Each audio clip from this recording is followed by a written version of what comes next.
ګوند چې وچه کړي دا لمر د دې باران لونه او خیبره زیره دې پر زوی لاره پرې مه بندوه په ډېر امید مه غوړولې د ارمان لمنه زما د بخت ستوری ختلی د افق په لمن په بلالي غږ خورومه د اذان لمنه له هنده زر له افغانستان نه چا سر نه دی وړی له هنده زر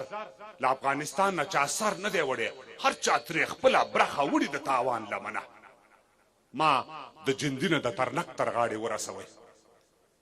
ما د جندینه د ترنک تر غاړې ورسوئ د مارګلۍ نه غځومه تر بولان لمنه د ګلاب رنګ سور دی زما د وینو رنګ هم سور دی په وینو سره د هر پښتون د تر بغلان لمنه زما پښتون لالی به دې ملک ته تاوان نه راوړي د ګلاب رنګ سور دی زما د وینو رنګ هم سور دی په وینو سره د هر پښتون د تر بغلان لمنه زما پښتون لالی به دې ملک ته تاوان نه راوړي د سر په بیه به ساتي د افغانستان لمنه د سر په بیه به ساتي د افغانستان لمنه د مرګ ردیب ته مې سلګۍ را رسېدلې ده اوس هغه چاړه مې تر مرۍ را رسېدلې ده اوس د زړه خبرې مې لا هغسې په زړه پاتې دي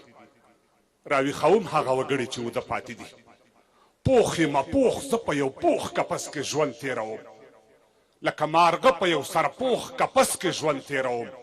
څو چې پښتون یم قرار به تر هغو نه لرم د خدای په هرته ځمکه حق ته اوسېدو نه لرم تر څو چې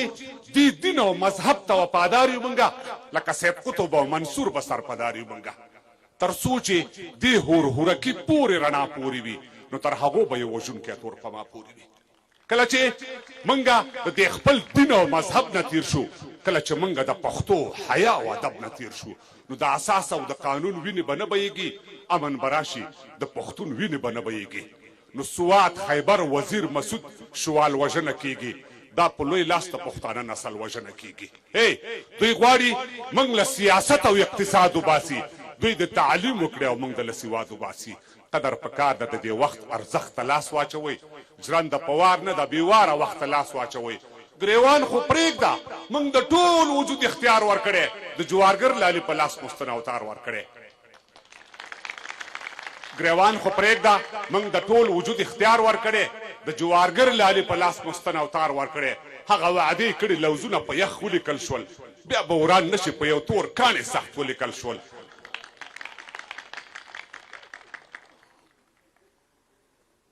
هغه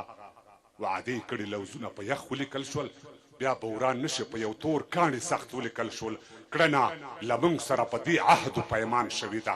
موږ سره ژمنه د ودان افغانستان شوې ده اثبات لرو موږ سپینګیرو او ملایانو کړی دا هوکړه لیک موږ سره دین استو بشرانو کړی دین او مذهب پښتو په درې واړه خوندي وي پکې که څوک یې نه مني هغه خلک به نه وي پکې